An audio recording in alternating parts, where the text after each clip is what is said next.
आते हैं, हमारे शनिदेव आते हैं। शनिदेव की खराबी से हमें क्या क्या हो जाता है? उन्माद। उन्माद क्या होता है? एक अड़ियलपन कह लो, एक पागलपन कह लो, या एक अपनी धुरी, यानी कि शनिदेव एक हमारे अवचेतन मन के कारण भी होते हैं। जो हमारी पुरानी छाप होती हैं वो शनिदेव के कारण होती हैं। तो व्यक्ति एक मेंटेलिटी बना लेता है अपनी जीने की, यानी कि क्या बना लेता है कि मुझे इसी तरह से जीना है। तो वो एक उन्माद का कारण होता है, यानी कि वो अपने अंदर परिवर्तनशीलता नहीं लाना, एक बात पे अड़ जाना या एक ही स्थिति में जीते रहना, उस उन्माद की, पागलपन की बोला जाता है। क्यों व्यक्ति अपने जीवन में तरक्की नहीं कर पाते, क्यों अपने जीवन में बदलाव नहीं ले पाते? यह सब शनिदेव के कारण होता है। जिसका शनि खराब होता है उसमें ये सब स्थितियां पैदा हो जाती हैं, क्योंकि सृष्टि का जो नियम है वो परिवर्तन है। और व्यक्ति बिना परिवर्तन के जो आविष्कार होते हैं, जो हमारे जीवन में नई नई चीज़ें आती हैं, तो वो किस कारण होती हैं? वो परिवर्तन के कारण ही तो होती हैं। यदि ऋतु परिवर्तन ना करे तो हमारे यहाँ पे फसल ही पैदा ना हो। यदि हमारे यहाँ पे मौसम परिवर्तन ना करे, यानी कि 12 महीनों गर्मी रहे या सर्दी रहे, तो ये सब क्या है? ये सब भगवान ने प्रकृति में क्यों बनाया? क्योंकि भगवान ने प्रकृति में हर मानव को यह संदेश दिया है कि जीवन में जो परिवर्तन है, जो श्रेष्ठता है, वो परिवर्तन से आती है, यानी कि बुराई को छोड़कर अच्छाई की ओर चलना, अपने जीवन में परिवर्तन लाना।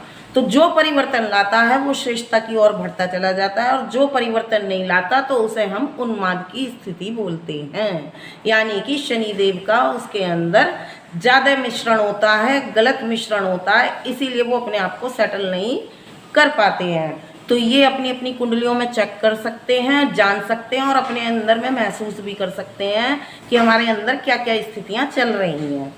और क्या होता है? वात रोग, यानी कि जिसका शनि खराब होता है उसको पेट में गैस का बनना और गैस खारिज ना होना, मतलब कि एक, और वो क्या होता है? वो गैस सिर तक चढ़ जाती है। तो इस तरह के जो रोग होते हैं, भगंदर हो जाता है, यानी कि आंतों का गड़बड़ा जाना और सही से उसका फ्रेश ना होना जिसे बोलते हैं। तो वो क्या स्थिति कर देता है? वो मल द्वार में, गुदा द्वार में गलत स्थिति पैदा कर देता है। और क्या होता है? गठिया बाय, यानी कि जो तंत्रिका होती हैं, जो हमारी नवज नाड़ियाँ जो होती हैं वो शनिदेव से भी, क्योंकि बहुत बारीक वाली जो नसें होती हैं वो शनिदेव के अधिकार में आती हैं। और जब हमारे खून का या पानी का संचार या हमारी नसों का संचार सही नहीं होता है तो वो क्या कर देता है? वो हमारी नसों के अंदर एक रक्त का थक्का जमा देता है। गठिया किसे बोलते हैं? रक्त का थक्का जमना, यानी कि मतलब कि पानी को तुमने बर्फ़ की तरह जमा दिया और बर्फ़ की क्या हो गई? स्लाइस हो गई। तो बर्फ़ की तरह जब वो जम गई तो वहाँ पे से इधर की तरफ से भी आना जाना बंद हो गया, उधर की तरफ से भी आना जाना बंद हो गया, यानी कि नसों का संचार बंद हो गया। तो वो क्या हो गई? वो वहीं पे इकट्ठी होके वो वहाँ पे दर्द पैदा कर देना, ग्रीस खत्म कर देना, ये सब कार्य धीरे धीरे होते हैं। तो इसीलिए जो गठिया बाय होती है वो भी यही कारण होती है कि हमारे घुटनों की, वो कहीं पे भी, मतलब कि हाथ में, पैरों में, जहाँ भी हमारे जॉइंट वगैरह होते हैं वहाँ पर हमारी रक्त का अच्छी तरह से संचार ना होना, प्रॉपर रूप में संचार ना होना। इसीलिए ये सब जो एक्सरसाइज वगैरह होती हैं, ये सब चीज़ें होती हैं, ये इसीलिए बताई जाती हैं कि ताकि हमारे अंदर ब्लड का सर्कुलेशन पर्टिकुलर बहता रहे। तो ये सब रोग कौन देता है? शनिदेव के अधिकार में जो जो नक्षत्र आते हैं, जो जो ग्रह आते हैं, वो शनिदेव के उससे होते हैं। और क्या होता है? स्नायु रोग, यानी कि मैंने बताया आपको वही स्नायु रोग, जो भी हमारी बारीक कोशिका होती हैं जो हमें करंट का कार्य छोड़ती हैं, क्योंकि उनका भी अपना बहुत महत्व होता है, सब शनिदेव के कारण होता है। अब आ जाते हैं हम राहु देव पर। यदि हमारी स्थिति, राहु का भी हमारे शरीर पर अधिकार होता है, नक्षत्र में होता है, यदि हमारे राहु देव खराब होते हैं तो क्या होता है? अनिद्रा और उदर में दिक्कत, यानी कि उदर यानी पेट के अंदर भी हमारे राहु देव का अधिकार होता है। जो हम शयन करते हैं, निद्रा लेते हैं, उस पर विशेष राहु देव का अधिकार होता है। यदि राहु देव हमारे अच्छे आते हैं, इस बात का अंदाज़ा हम लगा सकते हैं, जो व्यक्ति प्रॉपर टाइम से सोता है और उठता है तो समझ जाना चाहिए उनके राहु देव कुंडली के अंदर 12वें घर में, जहाँ पर हमारा शयन कक्ष होता है, वहाँ पर अच्छी तरह से विराजमान है या अच्छा फल दे रहे हैं हमें। तो इसका मतलब कि हमारी निद्रा में कोई भी खराबी नहीं है। और जो व्यक्ति पूरी रात नींद ना करना, जागना, खाना, तो ये सब सिस्टम जो होते हैं, लक्षण, ये सब लक्षण राहु देव की खराबी के होते हैं। ये आप जान लें कि जिसके राहु देव खराब हैं तो उनको देर रात जगना, देर रात सब काम करना, ये सब राहु देव की खराबी से होते हैं। और क्या होता है, मस्तिष्क विकार। ऐसे लोगों को कुछ टाइम में चलकर उनका मस्तिष्क डैमेज होने लगता है। क्यों होने लगता है? क्योंकि जो हमारे ईश्वर ने जो नियम बनाए हैं, जो हमारे शास्त्र बताते हैं, तो उसके हिसाब से हमें यही होता है। कहते हैं ना कि अर्ली वेकअप अर्ली स्लीपिंग वाला जो होता है कि जल्दी सो जल्दी जागो। और क्या होते हैं ये सब, हेल्दी वेल्दी, यानी कि ये सब जिसके अंदर होता है वो स्वास्थ्य भी अच्छा होता है। वेल्दी यानी कि उसके पास लक्ष्मी का आगमन भी अच्छा होता है।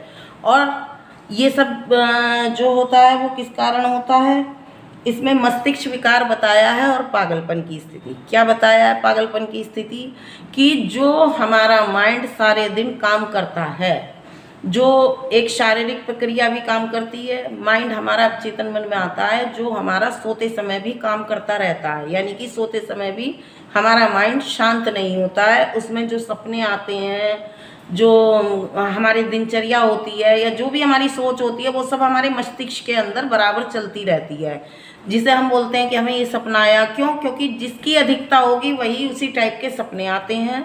और निंद्रा में निंद्रा आना, एक तो ये कि बेफिक्री नींद बहुत अच्छी तरह से आ रही है, कुछ पता ही नहीं है, और एक ये है कि जो है नींद नहीं आ रही उससे। तो ये क्या होता है, धीरे धीरे धीरे धीरे जब ये प्रक्रिया चलती रहती है तो एक समय पे आके जब गोचर में राहु देव का गोचर आता है उसकी लाइफ में, या दशा महादशा चल जाती है उसकी लाइफ के अंदर, तो वो एक पागलपन की स्थिति क्रिएट कर देती है। क्यों कर देती है? क्योंकि जो वो कुछ हासिल करना चाहता है वो उसे प्राप्त नहीं हो पाता। क्यों नहीं हो पाता? वो उसका कारण ये है कि वो जो निंद्रा है, वो जो उसका मस्तिष्क है, वो सही निर्णय लेने में सक्षम नहीं रहता। वो उल्टे सीधे विचार, उल्टी सीधी बातें, वही उसके दिमाग में घूम घूम के उसकी अनिद्रा का कारण होती है। और राहु देव एक ईर्ष्या के द्वेष के कारण भी माने गए हैं, क्योंकि ये हमारी सोच में कन्वर्ट होते हैं। तो हमारी सोच एक दूसरे टाइप की बनती चली जाती है, कि यानी कि देखकर दूसरों को ये कर कर उससे ईर्ष्या करना, द्वेष करना, और ये जैसे मतलब कि ये सब जो भी कारण होते हैं ये आप समझ सकते हैं, अपने अंदर एनालिसिस भी कर सकते हैं, अपनी कुंडलियों में देख भी सकते हैं। तो ये सब जो इनके सुधार हैं, उपाय हैं, वो सब मैं आपको अगली वीडियो में भी बताऊंगी कि इसका आप क्या उपाय कर सकते हैं, जनरली जो भी मैंने उपाय बताए थे उसमें। और अभी मैं ये बताऊंगी राहु देव का अधिकार और कहाँ कहाँ पर होता है हमारी बॉडी में, तो ये सब मैं आपको बताऊंगी। अब आ जाते हैं हम केतु देव पर। केतु देव हमारे क्या काम करते हैं? केतु देव भी हमारी हृदय से जो सोच निकलती है, यानी कि मन में जो मन में होता है हमारे, वो केतु देव के कारण चलता है। यानी कि एक अच्छी सोच मन में आना, एक अच्छे विचार मन में आना, सबके लिए सरलता रहना, यह सब किसके कारण होता है? यह सब केतु देव की वजह से होता है। जिसकी भी कुंडली में यदि केतु देव अच्छे हैं तो उसके मन में अच्छी अच्छी भावनाएं, अच्छे अच्छे विचार प्रकट होते हैं। और जिस किसी के भी केतु देव अच्छे नहीं हैं तो वो हर समय नेगेटिव पॉइंट सोचता रहता है, उसके मन में कभी भी कोई पॉजिटिव विचार नहीं आता। हर समय उसके दिमाग मन में से जो लहर चलती है केतु देव की, वो नेगेटिव ही चलती है। यानी कि कोई सामने वाला पर्सन उसके लिए सही भी कर रहा है तो वो उसके लिए गलत ही विचार आएगा कि नहीं ये सही नहीं कर रहा, मेरे लिए गलत ही कर रहा है। तो इस टाइप की जो थिंकिंग बन जाती है वो केतु देव की खराबी से होती है दोस्तों। और क्या होता है? चर्म रोग, यानी कि जो हमें स्किन की प्रॉब्लम होती है वो भी केतु देव के कारण होती है। और क्या होता है कि एक सुधा जनित रोग बोलते हैं, यानी कि प्यास, भूख प्यास, जो ये वाली बात होती है ना कि किसी किसी को बहुत ज़्यादा खाना होता है, किसी को बहुत कम खाना होता है।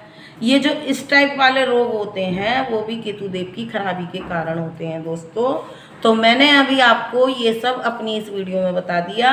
अब मैं अपने अगली वीडियो में अभी आपको मैं चार्ट के माध्यम से नक्षत्र समझाती हूँ और उसमें लिख के बताती हूँ कि कैसे कैसे नक्षत्र कहाँ कहाँ विराजमान होते हैं बॉडी के किस पार्ट में, और उससे आप अंदाज़ा लगा सकते हैं, जान सकते हैं, अंदाज़ा नहीं लगा सकते, बिल्कुल पूरे 100% से जान सकते हैं यदि आपको थोड़ा भी ज्ञान है, यदि आप वीडियो के माध्यम से भी जान सकते हैं इसे चला के, कि यदि ये नक्षत्र का स्वामी इस अंग पर विराजमान है और इसके देवता ये हैं, यदि हमारे बॉडी के किसी भी पार्ट में जो भी प्रॉब्लम आ रही है तो उससे आप बिल्कुल आसानी से समझ जाएंगे कि इस ग्रह की कमी के कारण हमारे अंदर ये प्रॉब्लम पैदा हो रही है।